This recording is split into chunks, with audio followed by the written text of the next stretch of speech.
Donc, on vient de finir la conférence de presse de Blackmagic Design et on a ici quelques nouveaux appareils, quelques nouvelles versions d'appareils de Blackmagic Design. Donc, un des nouveaux appareils, c'est le Blackmagic Audio Monitor.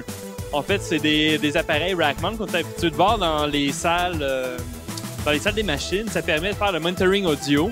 Alors ici, on voit qu'on a l'appareil où on a un Confidence Monitor pour être sûr qu'on est sur la bonne image.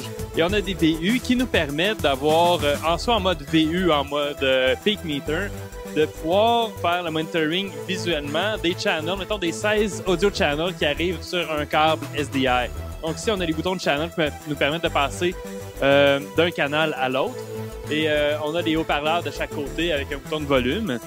Et tout ça, ben, comme la plupart des nouveaux appareils Blackmagic, ben, ça fonctionne en 6G SDI et ça peut faire du monitoring audio d'un feed de 4K SDI.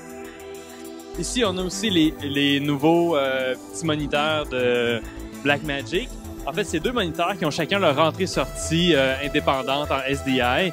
Et la nouveauté, c'est que ben, on peut maintenant avoir les scopes dessus. Donc, il y a des scopes intégrés. Donc, on peut passer de l'image au scope, au vector scope, au waveform. Puis ici, on a un audio moniteur avec les niveaux et la phase à côté. On a aussi, ben, le moniteur, ça c'est le moniteur qui avait sorti l'année dernière. On a un nouveau caméra converter.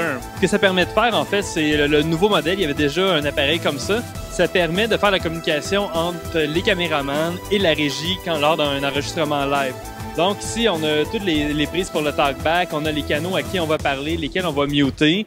On a aussi un petit haut-parleur avec un volume. Donc, ça nous permet de parler à nos caméramans. Et aussi, avec les appareils de Blackmagic, ça permet d'aller chercher, en même temps qu'il y a d'avoir la voix, en fait, de la communication avec le caméraman, on peut ramasser aussi l'image de la caméra et envoyer l'image de la caméra qui est en onde au caméraman. Donc, c'est un bon appareil de studio. Une autre des nouveautés pour cet appareil-là, c'est qu'il y a maintenant des connecteurs pour le standard d'aviation pour les casques d'aviation ici.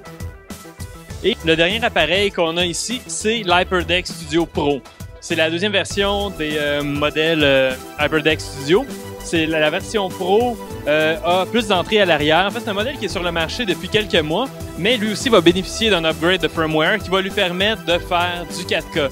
Donc, il pouvait déjà faire du playback de ProRes 4K. Maintenant, il va pouvoir l'enregistrer. Ses entrées avec le firmware update sont converties en des entrées 6G. Donc, il va pouvoir faire de l'enregistrement et du playback.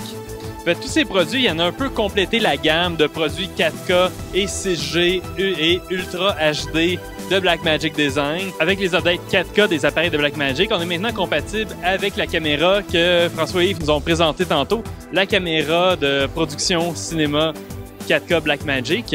Et on a aussi un switcher 4K qui ont sorti. Donc, c'est le ATEM Production Studio 4K qui va nous permettre d'avoir 8 entrées, 4 en SDI 6G, 4 en HDMI.